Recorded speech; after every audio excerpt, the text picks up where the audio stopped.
大家好，今日又再同大家見面啦。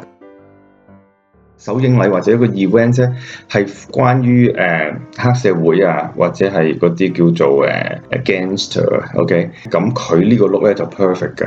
咁但係如果唔係嘅話咧，我覺得佢呢個 look 咧就又 low class 啦，又 cheap 啦，又唔夠 trendy 啦。咁我唔知點解佢着成咁咯。佢呢個 Mandarin shirt 都唔錯嘅，都幾靚。咁但係佢前面嗰個 graphics 咧就有啲 cheap 啊，好似啲 cheap tattoo 咁啊。咁然之後佢條褲嚟講，大家留意一下咧，就佢條褲係太長。design 唔錯嘅，佢有 illusion neck， 咁又企領，又 cap sleeve， 又 short top， 咁又 high waist 咁但係呢套 set 根本唔適合佢着咯，着埋對好高嘅高踭鞋，然之後揾條褲咧就遮住佢，佢諗住可以偷咗高踭鞋嗰個高度啦。呢種嘅 style 嘅褲嚟講咧，一定係要好高嘅人咧先會着得好睇嘅，而且反而就係呢個 bell style 嘅話咧，係會令到你矮啲嘅。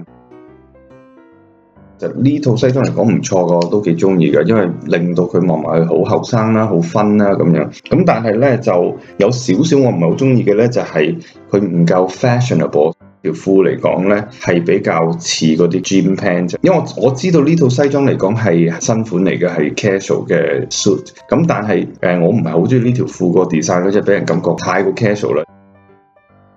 其實我幾中意呢條裙嘅個 A line， 一般女仔嚟講斯斯文文嘅，我覺得着得 OK 咁。但係佢嚟講，如果一個明星嚟講咧，咁我覺得着得有少少保守咯，因為呢個 teacher feel 係好保守同埋有少少 boring。但係當然望埋去好 feminine， 亦都好 conservative。